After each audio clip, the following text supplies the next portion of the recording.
Better hear what I've got to say because you won't get it again. I'm not an alpha male.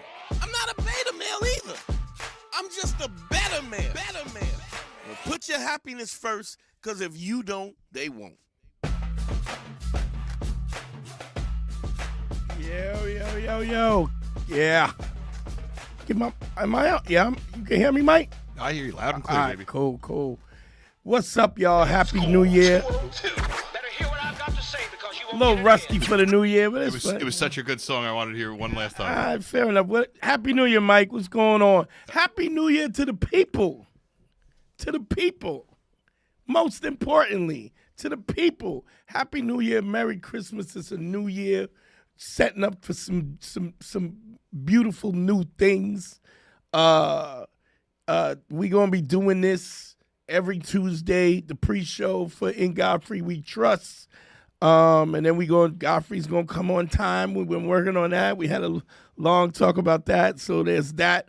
But this is Man School 202 live consultations. We're doing it. Let me see that number. Yeah. Throw the number up. Anybody you want to call in. I know the New Year's here, so we want to get things started right. Godfrey was in Nigeria I think it was in Lagos. Lagos. Lagos. Sounds right. I think he was in Lagos, and then he was out, but he's already been back working for the new year and everything. I was in England, went to see my little man with his big hands and his big feet. You know what that means. He's ready to rock and roll. I had a ball. I feel rejuvenated. How old is he now? He's 4, you've seen pictures of him. It's a little crazy. But he's so big that it kind of looks like he's, the way he's still got that kid, so it looks a little special needs because he's a big boy. He's like, what is that? People would have said the same thing about Shaq, Right. Why is that 18-year-old kid like ladybugs so much? So it was dope, man. I had a ball. My son is on some, he loves animal concept. He loves the farm, loves animals, loves cows and donkey. He got a favorite donkey at the farm. We took him to the farm. His mom takes him to the farm consistently. So I bought costumes. So he had a panda costume, a donkey cow. He just walks around in animal costumes all the time. So it was dope, man. I just felt so rejuvenated when I came back. Everybody was like, yo, you look different, I miss him, man. I miss him. I got to get out there more. Why y'all got to support this so that I can go see my son more. Help Dante be a good dad. Help me be a good dad, y'all. We don't want to lose another one to the dust. Another one bites the dust. I'm happy to be back. I'm excited about being back. It's a new year. Godfrey and I we had some great conversations about what we got planned for the future. And I'm excited about this. I'm excited about the content. I'm excited about being here. The number is 347-464-2827. I've been reading your comments. And I'm paying attention. One of the things I saw not a compliment, but a critique. They said sometimes when we're taking a call, I'll be talking my shit, you naming names and whatever, kicking that Willy Bobo, dropping gems, and I'll be in the middle of a thought. And then the phone call will come in and I won't finish the thought. And then we'll take a call and then I won't close the thought out. So people go, what do I do? What, right? What? Man, I want him to go. So I am listening to you. I want you to know that I am listening to you. I am paying it. Y'all are my family. Y'all are the people that are also, you could call up and say hey, what was that thought? Yeah, you know what? Mike, this is... Big shout out to Big Mike in the building, yo. Money Mike. Big Money beyond. Mike. Tri-State Mike. 5-borough Mike, That's right. If there's a thought that I didn't cover, Don't get mad. Yeah. 347-464-2827. Yo, call in and ask me. Yo, clarify it. Whatever. I'm taking all questions. People got mad at me also because I take the women and I put the women up front. And one of the reasons why I put the women, only reason why, honestly, because the station is a predominantly male station, and we don't get a woman's perspective, which I want y'all to be able to. I want y'all to be able to hear what women have to say, and because I mean, there's been a couple of dudes who's come on here and talk some, came on, was talking some bullshit couple times, and I don't scream on nobody because that's not my style, but I have been in a situation where it's like where I had to check a motherfucker because just like it wasn't adding up. You know what I'm saying, Mike? Like, Yeah. I notice a lot of people do that where, I mean, it's like in life, someone tells you a story, they're telling you their version of the story, and the truth is somewhere just outside of that. well, this was a dude that called up and told me he had 3 chicks, and he was trying to, and it was. Oh, he's trying to wife up the one, and she wasn't cool with him having other No, girls? no, not that one. He was legit. He was too legit. Yeah, it was too legit, like hammer pants, too legit. But there was a dude that called up and he was talking about 3 chicks, and it was basically just messages on Facebook. Like, it was no relationship. He had never been out on a date. He'd never been with them. It was just like, so this delusional idea that you can have a relationship without physical contact or even going out on a date, or where you're just living this life online is just absurd to me. I mean, I'm an old school dude. Like, I was around before Facebook. That's how ancient I am. Before Back when you had to talk to people. Yo, you right. Man, it's crazy. How crazy is that? But it's like people are delusional about the fact that they can have a relationship on Facebook or long distance relationship where we FaceTime and stuff like that, which is, look, you have to get to the point where you're in each other's space. I mean, this is all about companionship. I mean, I was intricately, adjacent to the Proud Boys before they were Proud Boys, and the market I was talking to a lot of those before the Proud Boys became like a white supremacist group. And what it was initially was a bunch of dudes who didn't get laid, that were afraid of women, and they had the thing about the internet is like a dude who's kind of a nerd and he's playing video games and jacking off and watching porn. Those guys are great at coding. So they create some of the greatest websites you ever want to see. So now your legitimacy is how dope your website is. I mean, they had green screens before anybody had green screens, and graphics and planets and shit blowing up and Darth Vader quotes and they were all just and so it gave a place for young dudes who were afraid to talk to women or afraid of the social dynamics of humanity, and but now they had a group and they could identify with each other and they could talk to each other. It's like, yeah, and then you get in this echo chamber where you're talking to people who are like-minded, and everybody has this cognitive dissonance. And now because you have a following of a group of people who all is saying the same bullshit, you don't have to deal with your lies because there's always somebody there to verify your bullshit, and all of y'all are lying together. I always say this. I said, my truth sharpens your honesty. I'm such an honest person about what I say, what I believe, what I do.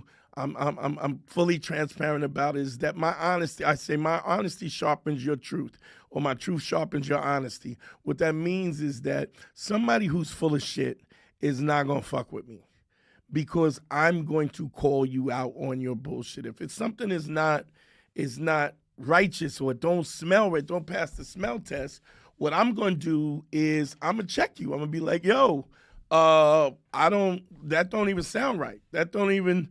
And what's interesting is the truth always comes out. So, we talk about the principles of the show, start off the new year right. ACE, authenticity, credibility, and empathy. the most important principles. I think that everything boils down to that, because if you're authentic and you tell the truth, you're never arguing about something that you don't care. If you have credibility, you say what you do and you do what you say, meaning that there's always action behind the truth, and empathy, the fact that you have the ability to understand that other people have gone through things that you may not understand. So it puts you in a situation, your empathy puts you in a position where you have to listen.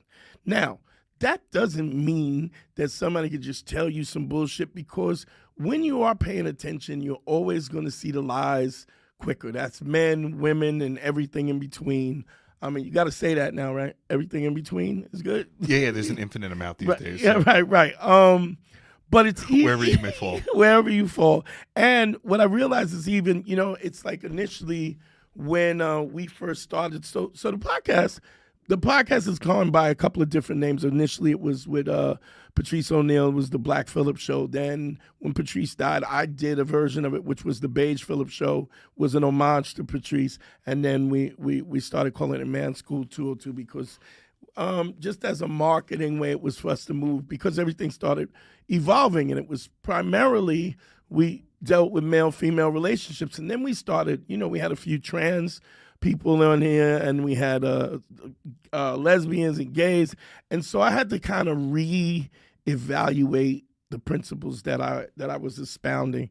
Is it expounding? Expounding? I'm fucked up. Are you looking for astounding? No, I was spitting it out. I was the shit I was talking about. How about that? And I realized that even in gay and lesbian. Expound is to present and explain a theory. Expound. I was Yeah, right. you were All right. right. Yes. Sometimes I'm better than I think I am.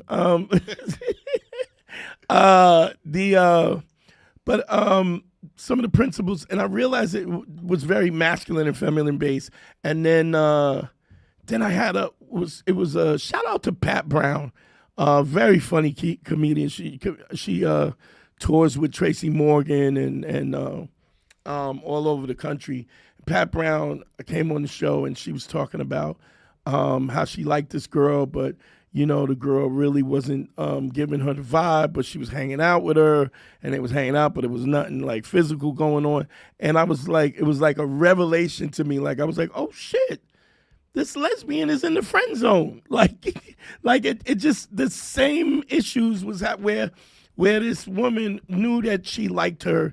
Pat didn't want to express what her need, what her desires were, because she didn't want to lose her. And this chick just kept her at arm's reach to hang out and do stuff, but had no real intention, any romantic intentions. And the way I would handle the friend zone with the dude, it was the same way. The advice was the same. And so I started to realize that there is, even in LGBTQIA, whatever element of P, Whatever they're up to. Right. It really is about masculine and feminine entities, and those masculine and feminine entities respond the same way as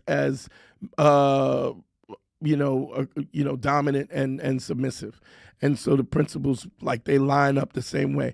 Live consultations today. We're talking to any questions you got, 347-464-2827. We have a chat, but I'm going to mute that.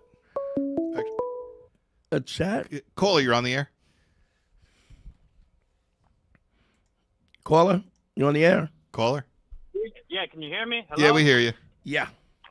All right, excellent. What's going on? Can you guys hear me? Yeah, I can hear you fine. What's going on, bro? Who am I speaking with? All right, man. All right. Hey, man. Great Dante Nero, man. Been listening to you for years, man. Oh, dope, So, man. I've been doing, what do you call those? I've been doing the calls with Harry. I know he gets very busy, so it's kind of difficult to talk to him. But I also wanted to get your opinion on some things. So, Sure. I'm 29 years old. I'm over here in the suburbs of Chicago. I'm by no means, like, I take good care of myself. I got good posture. I do Thai boxing. I'm a guitarist. I've been playing for like 18 years. So I got a lot of these attractive things that I'm doing, and of course I apply a bunch of different things that not only that I've learned from you and Harry along the couple of years that I've been following you guys on the Man School, but just different things that I've been trying. Like, I've gotten like attraction coaches and stuff like that. and a lot of them just kind of pushed me in a bunch of different directions, and it ended up nothing ever really worked out for me. A lot of things you guys have taught, I mean, it's been very, very minimal. So I'm just trying to figure out. Okay, when you say nothing has worked out, what do you mean nothing has worked out? Okay, so various things Are you talking about women? Yeah, women. Yeah. Okay, all right. Let me ask you this: you've never consulted with me, right? Correct. Okay. So there's a few things that I do when a guy is I talk about it, but are you familiar with what laying the 5 bricks is? Man, I accidentally lay more of those on at least on a basis of where I go out. There's days that I don't go out and I stay home, but hold on, I can't hear. Just because it's now a depth. Okay, what in your opinion? Explain to me what you think laying the 5 bricks is. So and honestly, I'll even apply it to sometimes even men, but that's not where. Well, first of all, just explain to me what you think it is. I just paying a compliment that comes from the heart, that's genuine, that's not very sexual, or doesn't come with the expectation of getting a number or any type of preferred response. Okay, and you've got no success with that at all. No, I wouldn't say that. When I've done that, when I started applying that definitely has got me some success, but only to the point where I'll get a number, and that number sometimes will get responses. But it comes to a point where it could be very easy for me to get a number, but that's usually with women that I'm not really attracted to begin with. Sometimes I get a number to a woman I'm really attracted to, but then usually I don't get responses from her. Okay, but you have to understand something, that there are for the listeners, I put guys through sort of a boot camp. One of the reasons why I don't do the boot camp online, I do the boot camp directly, where I talk to the guy and we go through phases, because of the fact that I just am not in a situation where I believe that this can be done when somebody is not really having success. There are little adjustments that need to be made in order for you to get the outcome that you're looking for. The first step of laying the 5 bricks is because most guys they have an approach anxiety. So they're talking to women, and because they're talking to women, they believe that something is at stake. And because something is at stake, there's a fear. I mean, there's no other way to put it. I mean, guys get uncomfortable when I say fear, but the fear is the lack of success, or the fear of losing something that you might think you have. And the reality is, when you're talking to a woman, I don't care how attractive she is, you're really not sure about her either.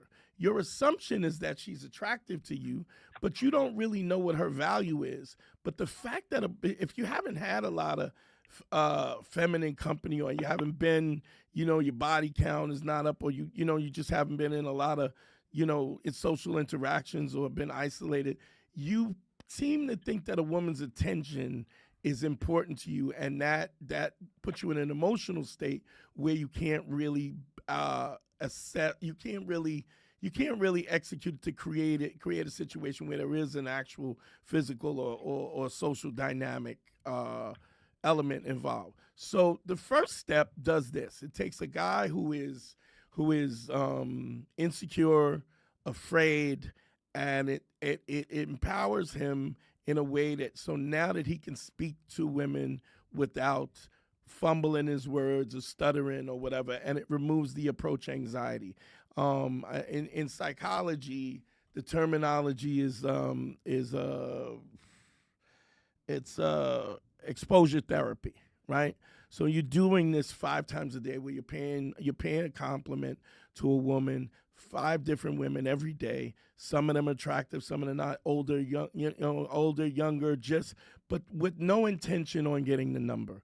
You just, what it does is and what I find it affects men in 3 ways. Number 1, it removes your approach anxiety, where you can speak so let me back up and give you the premise why this is important. Because most of the time, when a guy who is not smooth or has got no game or he doesn't have a lot of experience, he talks to a woman and there's instantly a fear. Would you agree with that, at least before you started laying the 5 bricks?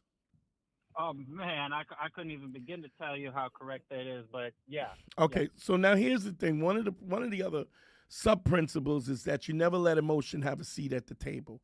The reason you don't let emotion have a seat at the table is the same reason why when a fighter or a boxer is boxing, you can't fight angry, you can't fight emotional, you can't fight any emotion is bad, because the emotion, the minute you introduce emotion into a particular task, while you're emotional, while you're executing a particular task, what ultimately happens is you can whatever aptitude, whatever intellectual aptitude you have for that particular activity, you can instantly reduce that to a third, right? So if you're boxing and you're angry, you're going to be 2/3 less competent because emotion is involved. If you play chess, same thing. You're going to be 2/3 less effective. But when you have somebody who doesn't picture somebody who doesn't have a lot of experience, fear instantly makes you like a babbling idiot. You know what I mean? And when you're not afraid, right? So everybody has a certain sex appeal and a certain attractiveness. We have friends and stuff or family people that we're comfortable and there are moments where we're charming and funny and all those things. You have to get to the point where fear is not an issue that doesn't dissipate your ability to be intellectually and emotionally attractive. And so the practice of speaking to women is an exposure therapy where you remove the fear. That's the first thing. The second thing is that honesty is probably the most important, the most attractive thing that women find. I understand it, and in this day and age when the internet is saying that men and women are at odds, all of that shit is bullshit. You supersede that. I mean, men want women and women want men, and I believe that all the Jordan Peterson stuff, the Fresh and Fit stuff, the Kevin Samuel stuff is not taken into consideration at a basic fundamental. There's 200 human beings have been on this earth for 200,000 years, and they have been mating and picking the right mates and getting together for 200,000 years. That's why we got billions of people on the earth. So for somebody to say there's no good man or there's no man, or it's statistically and scientifically ridiculous. But honesty being the most important thing is because without any honesty, this is a scenario how I explain it. Let's say you get a girl and you're dating and she thinks that you're untrustworthy. When you finally tell her that you love her, how could she possibly believe you if you're dishonest? Does that make sense? Of course. There has to be a prerequisite of honesty about things in order for you to tell somebody you love them and they believe you. Conversely, when you tell a woman, look, I got your back, which is safety, is another very important aspect of attraction, is that a woman feels safe. But if you're telling her I got your back and she believes you're dishonest, she's not going to believe you. So when you say, look, I got your back, or don't worry, I got you, you're okay, whatever happens, I got your back, she's not going to believe you if there's no level of honesty. So the fact that you're paying compliments and you're being honest about that the compliment has to be honest. So you can have a woman who is hideous, right? She could be a cross of Macy Gray and Sam Cassell and Patrick Ewing if they had a. But the fact that you are paying a compliment that is honest, right? She knows that you're honest and you know that you're honest. And so 99% of men lie. I would even, and I don't know you, but I know you lie. Now, before you get your panties in a bunch about what I'm saying let me explain what I mean.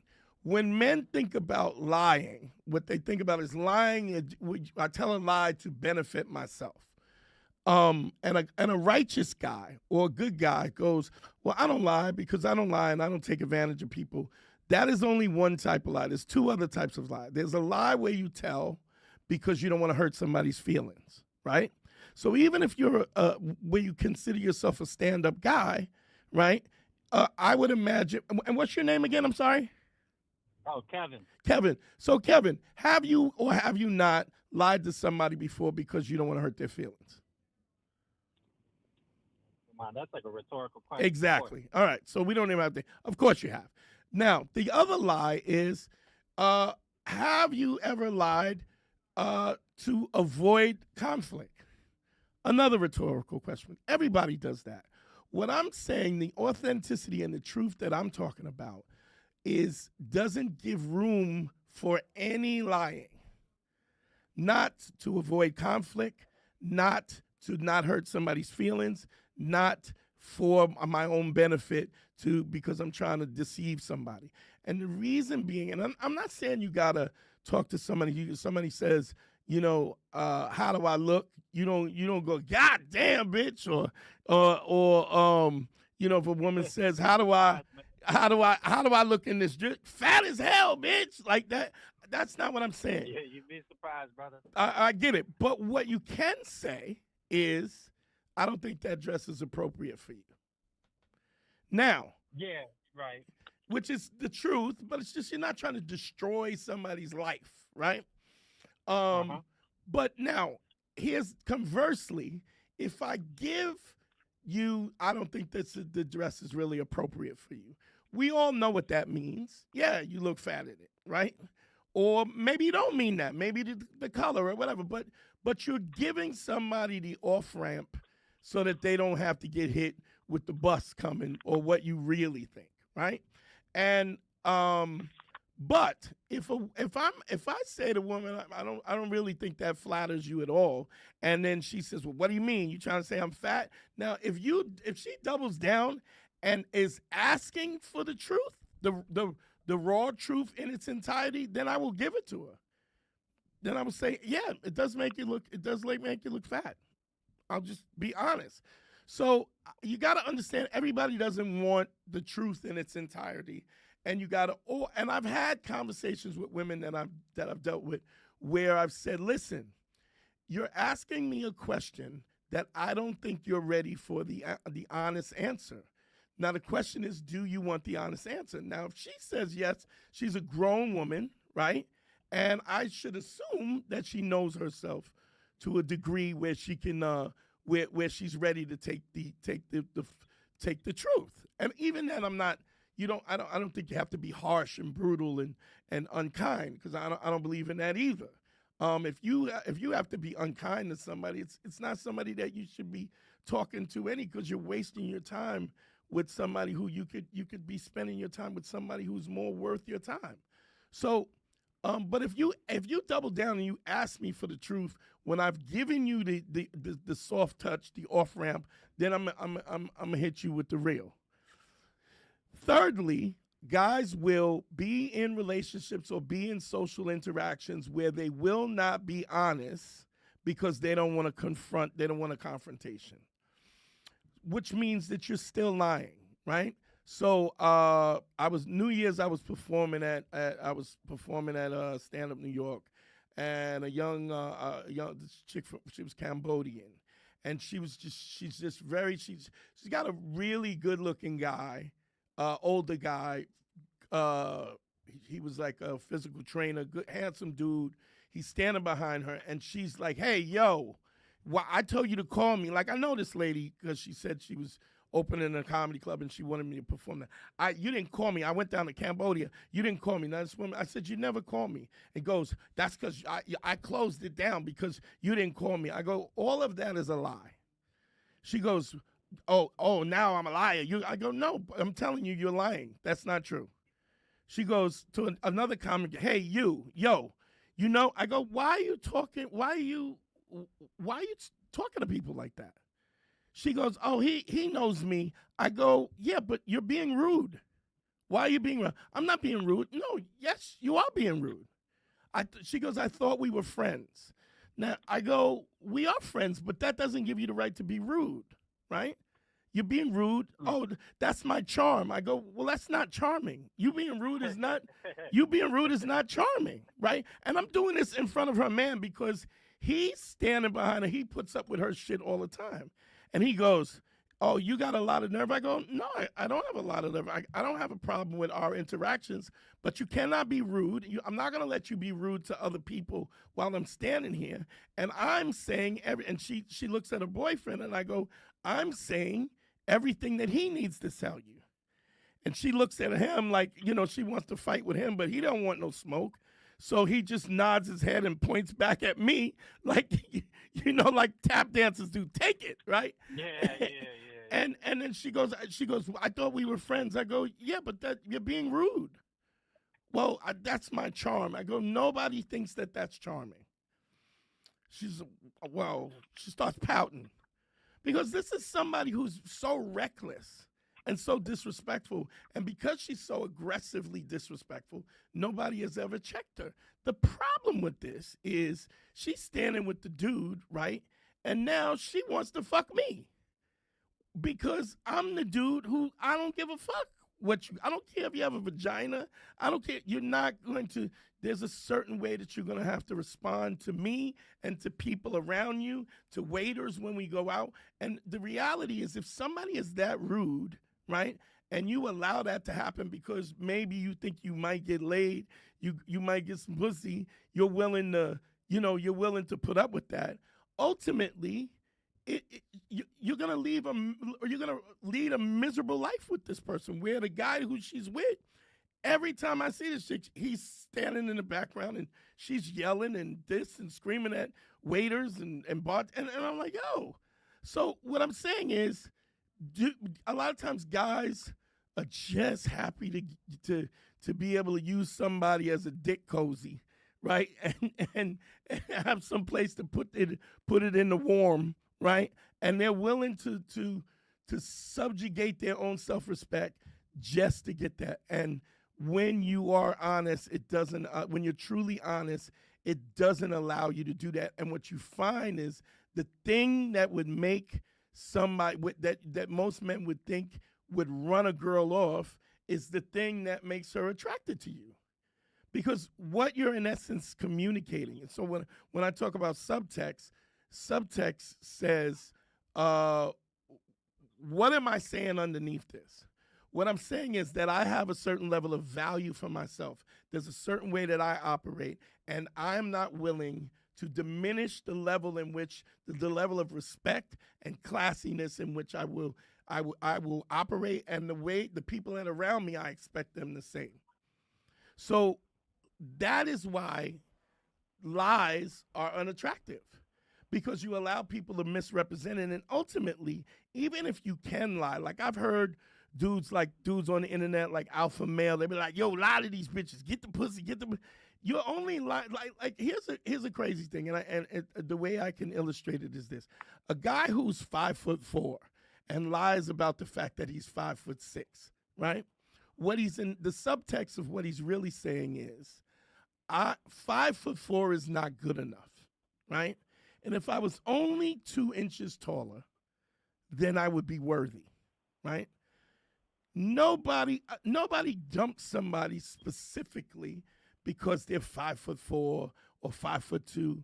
I mean, I'm not saying, and if somebody is so shallow that there's usually somebody finds attraction with somebody for multiple things. It could be, their job, their car. It could be their looks. It could be that they're kind. It could be that they're aggressive. You got girls that like bad boys who are nuts and like to fight and they're violent. There's a series of things that triggers that attraction. And subjugating yourself to fit into the mold of somebody else when you have painstakingly become the person who you are perceive as your best version of yourself is probably the most unattractive thing. You see this all the time when you find women will say, oh, you don't have this and you don't have that, you're not worthy. Yeah, you're right, I'm not worthy, beat it. So the honesty is the second part, right? even though you're honest, even though you tell the truth, even though you keep your word, right? You still have to understand the empathy part of it. And the empathy part of it is that women, when they choose a mate, every time they meet a guy, every time they swap Instagram, every time they decide to go to the Olive Garden, they are risking free breadsticks and salad for murder. Like they have to decide whether a guy will murder or rape them every time they go out on a date. That is on the table. Now, that's not something that you've ever even considered, going out on a date. It's not something that men consider. So to not have the empathy to understand that women conceptually have to think about that every time they go out, it puts the perspective of social interaction in hand. So laying the 5 bricks does 3 things. Number one, it teaches you how not to lie. You would think that you could just not lie, but it's not as easy as that. Just because you don't lie in terms of manipulation and taking advantage of people doesn't mean you don't lie to avoid confrontation. Means you don't lie. You don't still lie not to hurt somebody's feelings. And so it removes the approach anxiety so that you can be yourself, your true self, your relaxed, true, most attractive self. 2, it stops you from lying. And 3, ultimately, you learn how much, like, guys who don't get laid a lot or haven't had a lot of experience with women feel powerless, right? They feel like that's where the approach anxiety comes from. And when you pay an honest compliment to somebody, you will be I'm probably, because you said you do it all the time, but I don't know if you ever paid a compliment to somebody and you changed their whole day. So it's yeah, definitely. Where you wouldn't even think about it. I mean, I remember saying to a girl, I said, your makeup is impeccable. And this woman says, oh my God, my grandmother died. I something like that too about their makeup. I like, hey, I don't know nothing about makeup, but whatever you got on you, it's working really good, man. She lit up like a fire, man. Right, because let me explain to you why she lights up. Number one is because you don't know what this person has been going through. She was like, my grandmother died early this week, and I just wasn't feeling, and I was just feeling shitty. And she says, she's telling me this. I don't even know this woman's name. She says, and today I decided to get dressed and put a little makeup on and, kind of take care of myself and pamper myself a little bit. And I figured I would try this lipstick. I really wasn't sure about it, but the fact, you really think it looks like, and so when you realize how easily it is and how powerful human beings are and how connected we are, that something you say to somebody can change their whole life, is pretty amazing. So the first step teaches you, A, not to be afraid, B, how to tell the truth, and C, that you are not helpless, that you are way more powerful than you think you are as a human being and how we interact. Now, once you've done that and you've mastered that, the next step takes you to the next step. It's further. You have to go a little bit further. You have to understand what the subtext is, and that when you are saying things, the way you walk, the way you talk, the tone of your voice, the way that you look, how you respond, what you're talking about, all of those things give a subtext. You see this a lot of times on TV and on reality show. Guy, oh, my other car is a Porsche, right? First thing a girl goes, ugh, like this, look at this clown, because what he's basically saying is my money is the only thing that's attractive to me. My money is the only thing that gives me value. Now, I'm not saying that money and resources don't give you value. I'm just saying if you're saying that that's all your value is, a woman is not going to find you attractive. She might go out with you. She might give you we've seen those videos where the guy says, hey, how you doing? I'm trying to hook up with you. And then he gets in a Porsche or gets in a Lamborghini and she runs, yo, I want to hang out. But understand what the subtext is. The only thing about you I think is important is your car, your money, your wealth. And that's also somebody you don't want to deal with. But what I'm saying is, if you're having a problem getting to the next level, it's because you don't know what the next step is. I mean, I would have to consult with you. I would have to assess what's going on, we would take what I literally do in consultations is I talk to a guy, I speak to him about what are his response. We go over the responses. I explain to him how he's communicating certain things. I mean, I'll give you an example. If you're in a bar, a guy bumps into you, right? He puffs something. He goes, "Yo, what the hell you doing, yo? What the?" And he's puffing up and he's got his fist clenched.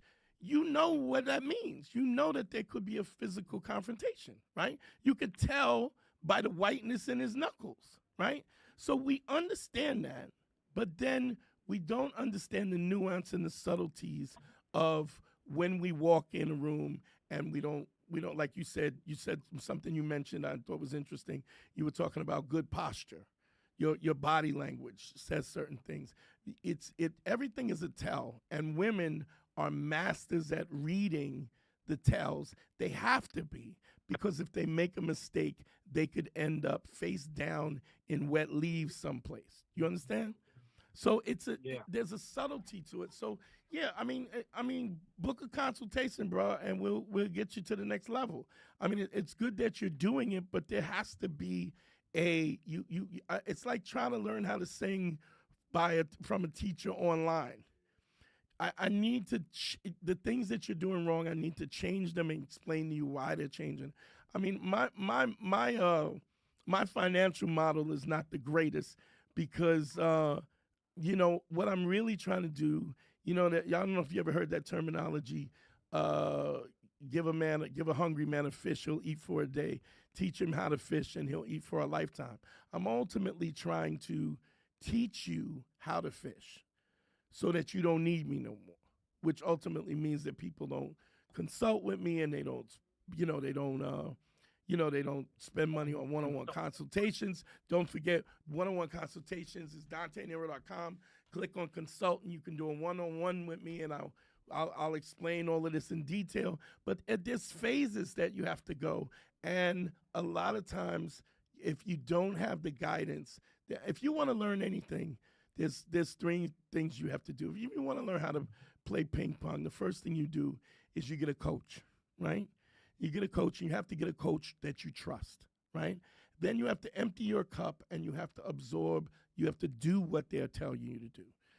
Nobody gives a fuck. I mean, I've had so many times where guys would consult with me and go, I'm not really a social person. I don't care. I don't care.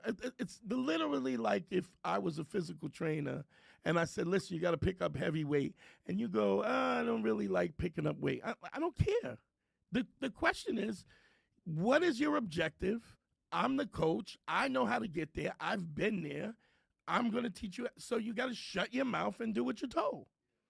And then at some point in time, you can ask questions once you have amassed a certain level of knowledge and a certain level of success. But you have to empty your cup and let the teacher fill it, So I appreciate the fact that there's the things that you've picked up through, through the podcast. And some guys who kind of have experience, they pick up a thing here and there, and then their love life soars. And some guys need a little more subtleties. And I've been teaching it so long is why it's just obvious to me,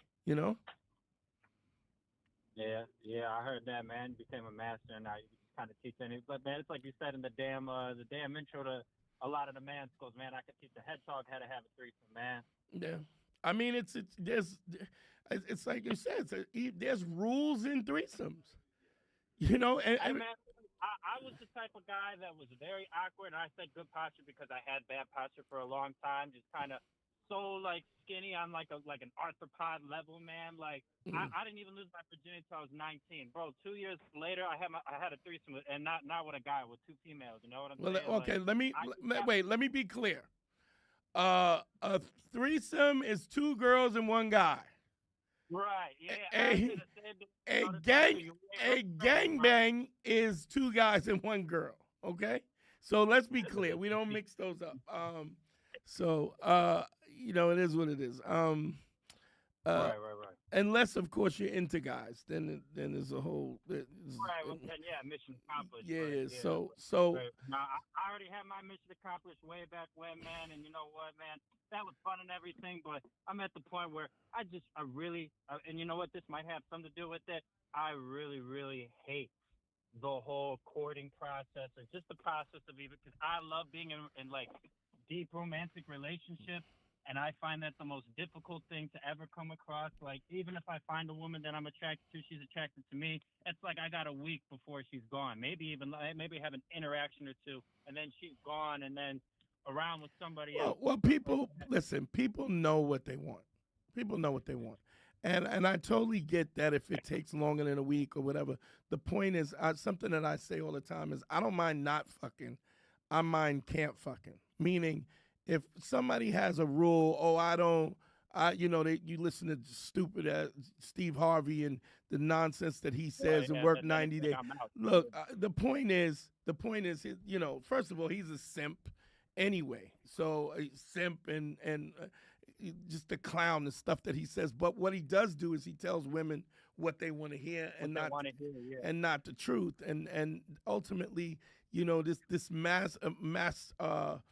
masturbatory activities doesn't get you where you want to go. So if you want to work with me, just DanteNero.com, click on consult.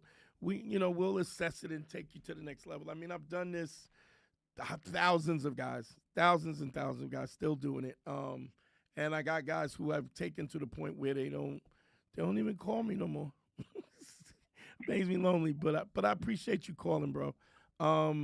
But yeah, understanding the first stage, it tells you a lot, but then there's nuance that has to get you to the point, and it's something that you can't really. You got to have somebody. You got to have a coach. Really, to be honest, you got to have a coach. I mean, unless that's my martial arts, man. I mean, I went and got up a coach when I knew that, hey, man, I don't know how to fight. We go find people that do know how to fight. What martial arts do you take? Thai boxing, brother. All right. So what's interesting is, I did Thai boxing. I did Jeet Kune Do. I did Fujat Pai for a while, which is Eagle Claw. I did Bagwao for a while. I did Shotokan Karate. I did Brazilian Jiu Jitsu and and I seen you on that Bodyguards little. I'm old now, but I do still got a punch in the throat for somebody who's acting crazy, and I do keep an ice pick on me, but that's a whole nother thing. But what's interesting about that, I for 2 years I never really respected judo, and I took what's relevant to this. I took judo from this guy named Higashi. Higashi was at the Buddhist temple in New York on the west side, on West End Avenue, and he was sent here from Japan to the States to spread judo. Like, this was a heavy dude, and I was doing a basic what they say kosoto, which is a major rear sweep. And I was doing it where you would sweep the guy's foot. You know how you stand and you step past him and you sweep the foot. People do it naturally a lot of times. And I would do it and I would hit the guy with my Achilles on my heel at the base of his hand. When I started doing judo, they were like, do not bend your foot forward and hit with the heel. You sweep with the foot. And the move, because of that little adjustment, made what I was doing infinitely more smooth, infinitely more accurate. So it's really an interesting thing when you have a coach and they give you these little subtle things, a little something that you would think is insignificant will change your life. And you know that. Like, if you in Muay Thai, when you learn to throw your hip, when you throw the MPs or you throw the elbows, you get a lot more power because the power comes from the hips. Yeah, so, I mean, but if somebody doesn't tell you that, then, sure, you might learn how to do it, but that little bit of information changes the whole game. So, Kev, I appreciate you calling, man. Thanks for support, man. Thanks for listening. And if you need something, man, holla at me. DanteNero.com. Click on consult, and you can book time with me.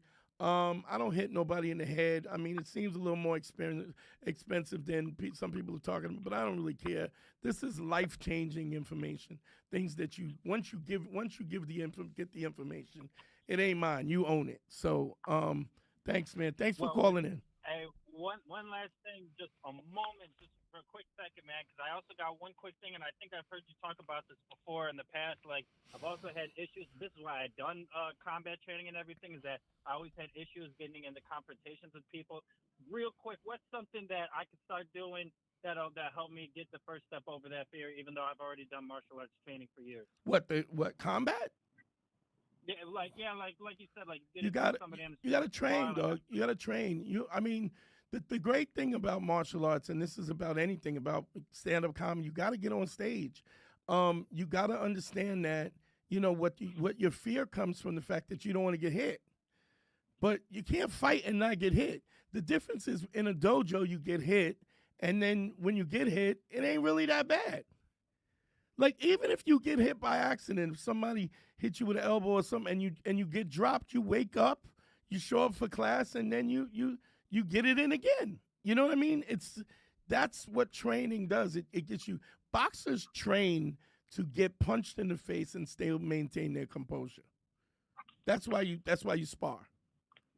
It's just something that you have to do. It's just like laying the 5 bricks. It's just like for comics, getting on stage, doing open mics. You have to get past the fear, because until you get past the fear, you're not gonna. You can't be your true self when fear is present, when any emotion is present. So, that's what I would recommend, man. Spar. Put some headgear on and spar. It ain't that bad. You're gonna be all right. Oh man, I've already had a couple of fights, man. I mean, it's just, when it comes into real the frequency. time, the only way you get past is the frequency in which you spar, and the frequency in which you do anything makes it more familiar, and it removes the fear. That's the only thing I can say. Well. Okay. Thanks, Thank Kev, you man. very much for your time, my brother. Thanks for listening, bro. Thanks for supporting too. It's an interesting thing. A lot of times the guys will and I appreciate listening. I'm always giving away gems and stuff, and and reinforcing things. But to make real change, you have to embrace it. You have to make commitment. I mean, people will tell you, they'll sell you an internet course. I mean, I remember back in the days, everybody read The Game by Mystery and I forget the guy. I forget, Strauss. There was a guy by the name of Strauss who wrote a game in there. It was like the pickup artists game, and they would but what you're talking about is the complicated social time. Do this and then do this and do this. It was like this flow chart, and it never worked because they never dealt with the fear, which is why I don't really put out a course. And if I did put out a course, it would have to be incrementally more complicated, like small increments, because the minute you end up with a problem, you end up and you fail a lot of times. If you're not, you fail, or you get your feelings hurt, or you get your heart broke, or you get embarrassed, it sets you back, especially a guy who's not ready to, which is why I don't, on the first phase of anything when I'm coaching somebody, you're not supposed to get a number. In fact, I'm telling you not to get a number. So now going into a situation that some kind of social dynamics where you are forbidden to get a number takes away the fear of not getting the number. It's removing that so that we can get the mechanics together. I actually went to college. Myq, do you notice that I used to fence? Did you know that? I heard Godfrey say that in an episode, and I was like, that's wild. Yeah, I got a 2-year scholarship at SUNY New Paltz fencing. And I was about 10 years old. I went to, my dad knew a guy who was supposed to go to the Olympics in '73, popped his Achilles heel, couldn't go, and took a job with the New York City Parks Department. He was teaching urban kids, black kids, he was teaching black kids how to fence. And my dad, I was like 9 or 10, my dad was like, you want to fence? And I was like, sword fight? Yeah, bet. And I went down to, anybody who knows Brooklyn, I went to Tompkins Center. His name was Cottrell. Anybody out there, Brooklyn cats know him. He worked at Tompkins Art Center. Tompkins Park, and I thought I was gonna do this because I used to watch Errol Flynn and the Three Musketeers. I thought I was gonna be swinging from chandeliers and carving D's on the walls. I came with my shorts and my sneakers, and he stood me on a line, and he put me in the on guard, showed me how to go in on guard, and for 6 months, all I did was advance, retreat, advance. No weapon, no glove, no mask, no sword, no weapon in my hand. Just I was pointing my finger, and I was advance, retreat. 6 months of that. Drive me crazy. I was like, when am I gonna? But what happened was when he finally put a weapon in my hand, my footwork was strong, and so you learn part to whole learning where the where you learn the fundamentals and then you build on the fundamentals, and I've learned that, and so I believe that anything can be taught that way, anything. Let's get that number up too. Well, we got a caller. We also have a super chat. You want to do a super chat? Yeah, let's you do got it. on the Man School page, a $20 super chat. Let's do it. You got it from Andre Decateau, Decoteau. He said, long-time listener, whatever happened to Mr. Cinnabuns? Cinnabuns, okay. I used to listen to that episode every week. That episode changed my life. We met for the first time at your mother homegoing service in Brooklyn, hoping you're having a great 24. All right, get him up. Is he calling in? No, he just left the super chat. Okay, so Cinnabon was one of my students. I'll tell that story. Let's take the call, and then I will come back. Remind me to come back and tell the Cinnabon story. All right, Mike. All right, caller, you're on the air. What's your name? Where you from? I'm Madra. I'm, I guess, night owl from Godfrey. Nice. What up, bro? How you doing? Thanks for crossing over and fucking with me. I appreciate it. Now, I'm a long-time listener. I actually subscribe to the Patreon. Oh, so dope. Yeah, I've been listening to you guys for a long time, even when you had the Beige Phillip app. Wow, yeah. You guys were talking about back $4.99 on that. Yeah, and then yeah. the drama between all of that. Yeah. I got a doozy for you, actually. Go ahead. I got a hybrid between what would be Harry's mom and your sisters. Okay. All right. Well, that sounds like a nightmare. But go ahead. Tell me, how does that relate to you? Give it to me. How it relates to you, man. How it relates to me is how you explained that your mother and your father favoritism your sisters, so they used to get away with just whatever. Right. There was right. no no boundaries, no accountability. Yeah. So you're dating somebody like that? No, it's because it's become to the point where my family has literally weaponized whatever my mother's narrative is. Okay. So if she's doing anything that was bad in the past, they'll just enable her and say, no, go ahead, girl, do your thing. Just pretty much like everything that you're hearing nowadays where... And they'll go, and everybody goes, oh, you know your mom, right? Yeah, you know her. You know that's how she is. That's like her. Perfect. Right on the head. Right on the money. Okay, so how is this relevant to you? It's literally has impacted my growth and as a person. Okay. And when I say growth as a person, every time I do things to be a better person, which is what the podcast teaches, like going to get your suits tailored, wanting to learn a different language, just getting into different arts, different technologies, understanding critical race theory, understanding how immigrant mentality affects everyone around you. What, she shoots it down, or what's the problem? The moment I even get close to being like, this is a new version of me, or this is what I'm doing, there's a complete meltdown. It's almost like there's a fear that she has of me becoming better than who I am, and she can't handle that. Like, there's no reason for someone who's your mother to be like... Okay, what does she say? What does she say when you... so shout out to you for getting a tailor. This is something I advocate about, being the best version of yourself. You don't got to have a lot of money, but if you can spend a few dollars on a tailor, you will be surprised at how your life, it is a life changer when your clothes fit you in the way that you want them to fit you. Just want to, and I believe you would testify to that. Yes. Yes. It's once you get your clothes tailored, you can't not. You can't go back. Yeah. It's not the same. Okay, it's literally not the same. so you make an improvement, and what does she say to you? What is her? Give me an example of what she would say. I don't think you should be doing that. Okay, and why not? And what's her reasoning? Oh, I think that you're not being focused on what you need to be focused on, and I don't want to accept any type of pointers from her. Right. Because as a person who's used the chances to have a good relationship with both of her children instead of like using it as a crutch to be like, oh, I'm a single mom, I should be able to go out and go do this or anything like that.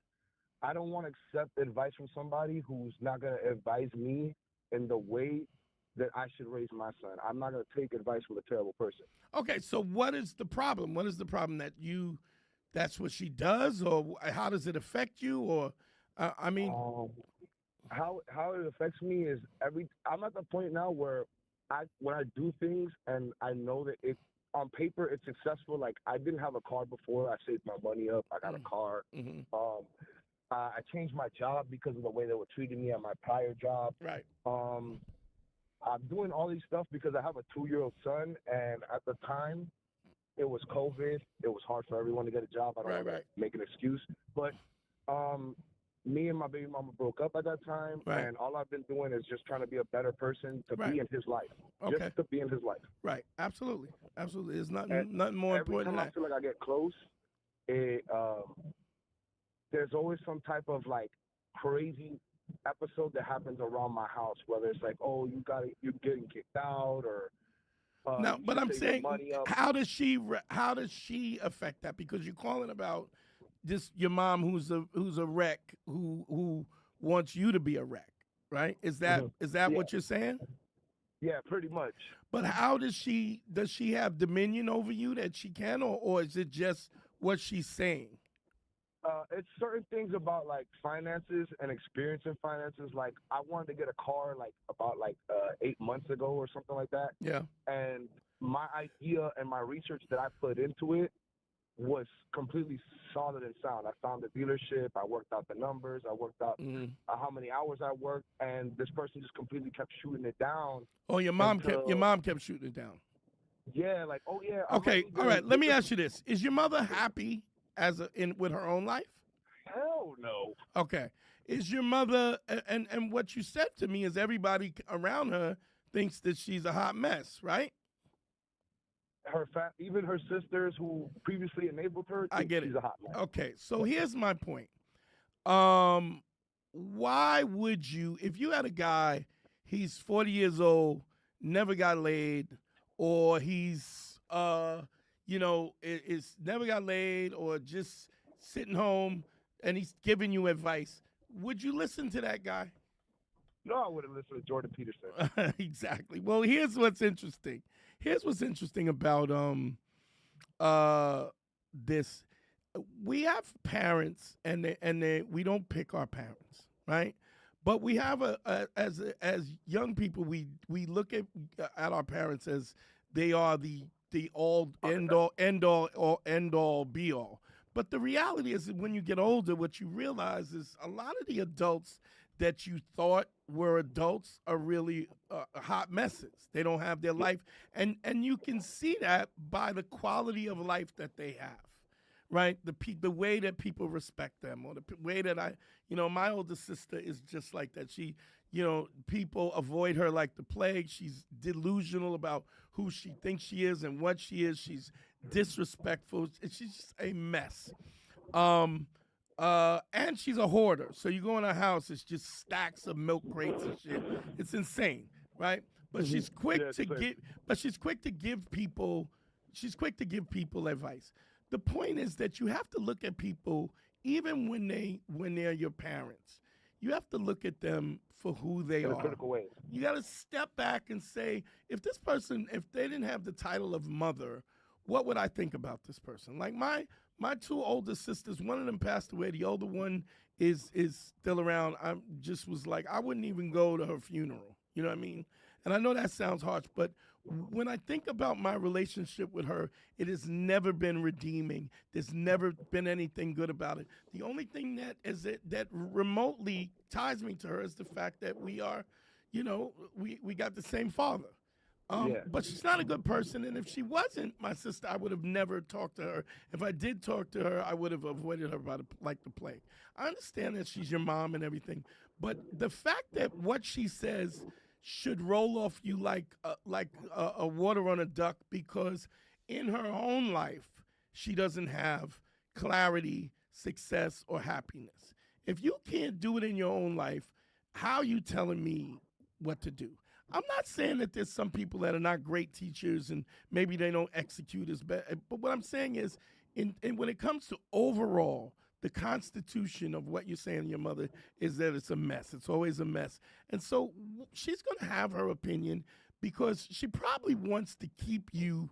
She wants to keep you close, and your growth threatens her ability to manipulate and control you. So I agree. So it's one of two things. It's either going to be to a point. How old are you now? I'm 34. Okay. I'm literally, yeah.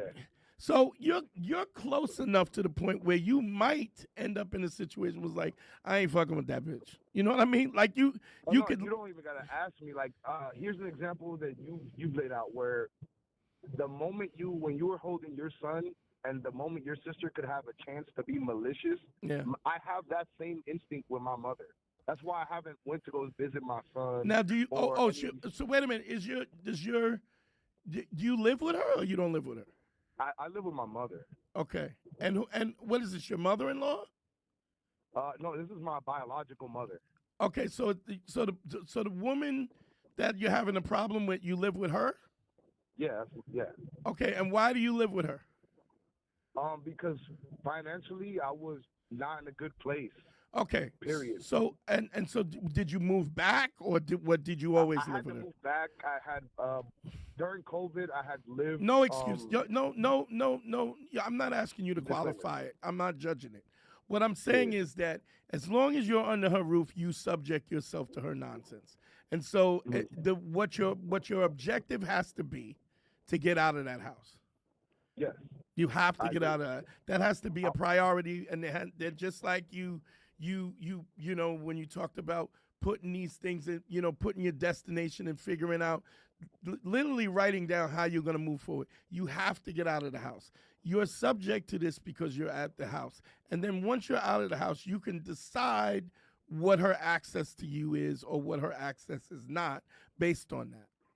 So I'm trying to figure out ways to do that without trying to break my bank. Like, you can be on the streets all day, but if I don't want to spend money to go to places. I still want to practice the 5 bricks a day. Listen to what I'm saying to you. This will always be a hindrance to your life. If she will always be throwing monkey wrenches, she will always be a negative force in your life. She will always knock you down. I mean, this is not new. You're 34 years old. And so when people show you who they are, believe them. She is showing you who she is. It's not going to change. It's not going to be any different. And as long as you're in her house and she has access to you, that's what you can expect. Now, you should be, you got to let it roll off your back until you can move out. But the priority needs to get out of your mother's house. Yes. And all the rest of the stuff, the priority is to get out, because you're not going to grow and you're not going to thrive until you remove yourself from that negativity. I had a guy, a good friend of mine. He had his wife, bought this house, and he was paying. He was working and giving her the money she was supposed to pay the bills. Come to find out, she wasn't paying the mortgage. When he looked up and checked the mortgage, he was $200,000 in debt back on the mortgage, just from credit card bills and stuff. And then he took over the finances and everything. And in a year and a half, he had paid the $200,000 down. And then when he did that and he took the control from her, she wanted a divorce. They got a divorce. So now they're in a brownstone. That he lived in the top part of the brownstone. She lived in the bottom part of the brownstone. Check this out, Myq. She sued him for child support while she was living in the same house, and said that basically that the bottom was a different apartment than the top. So she sued him as that it was a different residence, and he had to pay child support for his kids while he was living in the same house. She was living there rent-free. Well, how can you even legally do that? Just be like, my bedroom's a different house? Yeah, that's marriage for you, and it's like downstairs was a different apartment, basically. And it gets better. That story gets better, actually, where didn't she try to move in her grandmother and take over? Oh, yeah. That's the thing. He listens to the podcast. I talked about this. One day, so he had the upstairs, and they had 2 separate entrances. And I'm telling him, you cannot live with this. This woman wants to destroy you. Like, so he goes to work, works a double, comes back. One of his rooms is set up with a TV and a bed and stuff for her mother to move in his part of the fucking house. That he has to pay separate rent for. Exactly. He was paying the rent for everything. Yeah, but like according to her, it was a separate area. And he called the cops. Bitch, this is my area. You said it yourself legally. And ultimately, the cops had her take the stuff out and had the lady with her mother removed because legally it was a separate domicile. So the same thing that got her to pay this child support was the same thing that effed her up when they separated the two. So, but what I'm saying to you is, you have to get out of the house. You have to get out of the house. There's no way. There's no ifs, ands, or buts about it. So that's your first priority. And then once you get your own place and you're out of your house, even if you have a roommate, at least you can breathe, and then you'll be able to navigate the other things that you're trying to put together and be with your son. You know? Yeah. Make sense? Hell yeah, it makes sense. Okay. And I understand you want to do these other things, but you can't, it's like what I just talked about fencing. You got to go in and just advance, retreat. You got to get that straight so that the foundation that you're dealing with, and then you'll thank me later because the fundamentals of the clarity in which you'll be able to think will be so much better. Appreciate you for calling, man. Thank you. No problem. Thank you, Dante. Love y'all. All right, Have bro. A good one. Easy. What's the number, Myq? Or we have somebody? Well, it's almost time for this, but we do have another super chat. Give me the super chat. Thunderclapped donated $20. He said, "What lessons can be learned about the DJ Academics situation with his girlfriend stealing $500,000 and then destroying his house?" DJ Academics is a clown. That's the thing that we can learn about. So when you get somebody who is clearly like, don't get me wrong. I mean, he's a successful dude. He's made plenty of money, but Academics is he's dishonest.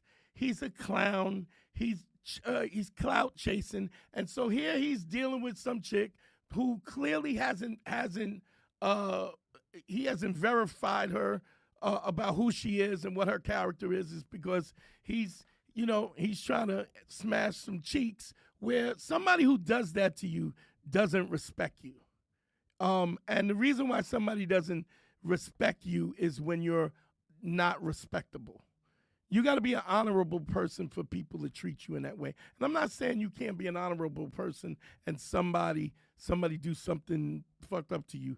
But what I will say is that if the constitution of who you are is boisterous and you're full of shit and you're clout chasing, you're trying to show everybody how dope you are, every time you try to do that, there is some chick who is slicker than you that's waiting to kick you right in the nuts. So that's what I would say about the activist. He's a guy who has never, and maybe I'm wrong because I don't know him personally, but from what I see is just trash, kind of no credibility, no integrity, no truth, says one thing, says another thing, lies and cheats and whatever, exaggerates and stuff. And so I think this was expected. So good luck with that. How much time we got left? It's less than a quarter to, so maybe like 5-10 minutes. All right, let me tell the Cinnabon story. Yes. Oh. Okay, so Cinnabon was a dude who is a friend of mine. He actually good friend of mine. I knew him personally, and Cinnabon told me that he was having first thing that happened was he had It's funny because there was there was something on the internet about this, but he would plan these huge, elaborate vacations with him and his wife, and his wife would never be on time. Like he would always be screaming and yelling, "Get your stuff together! We got to get to the airport! We got to get to the airport!" Such and such. So he planned this romantic trip to. I think they were going to Turkey. He had limos picking them up. He had a 5-star hotel. He set it up, and I said to him, "Stop fighting with her about being on time." He goes, "What do you mean? I mean, if I don't fight with her, she won't be on time." I said, "Well, the next time she's not on time and you miss the flight, just miss the flight. Let it happen." He goes, "But why?" I go, "I don't. Nobody listens to me. They always want to freestyle, right?"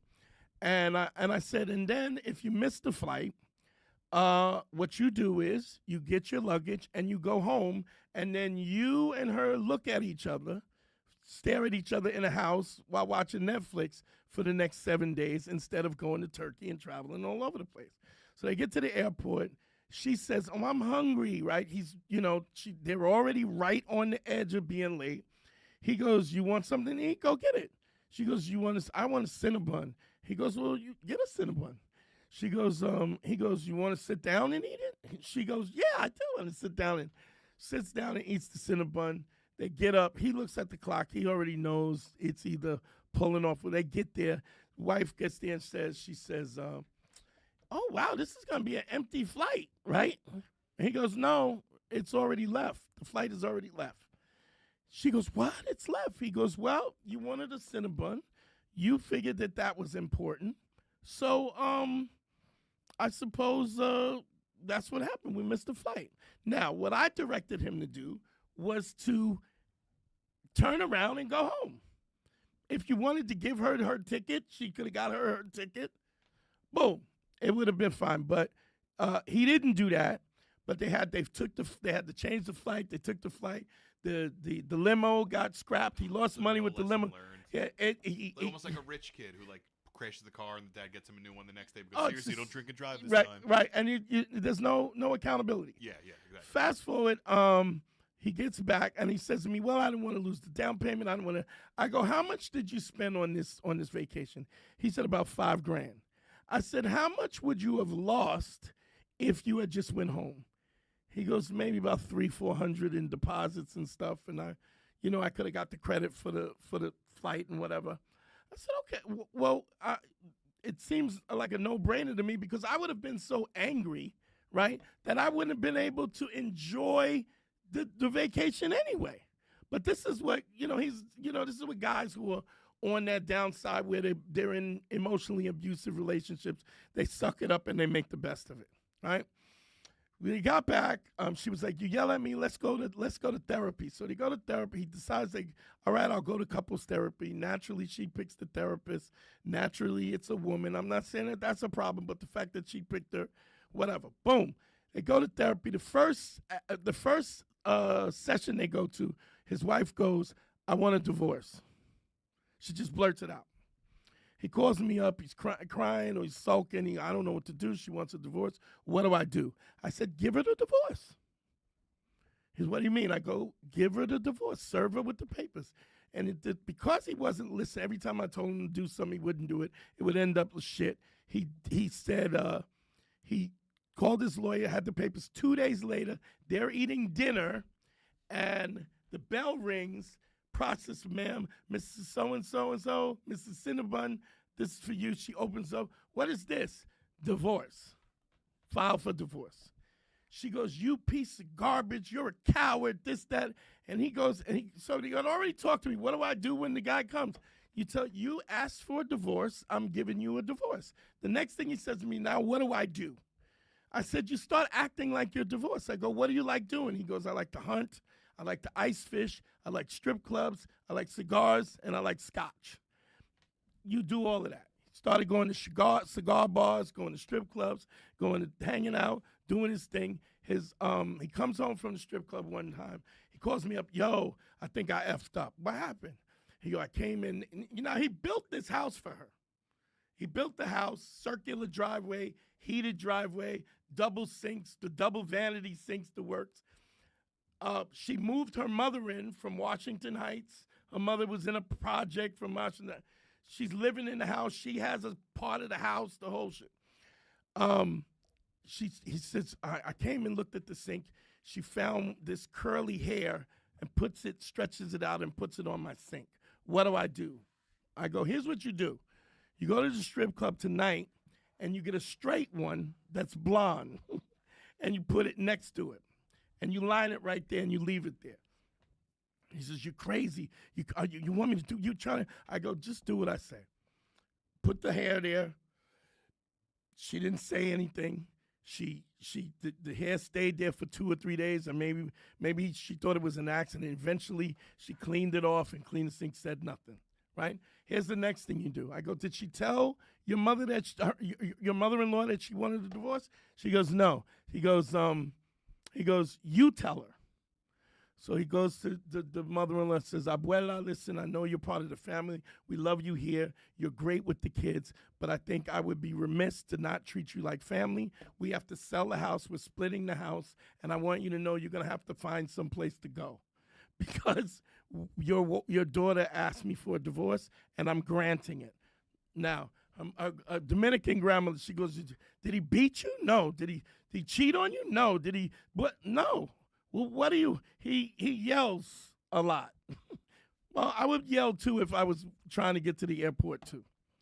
Fast forward, the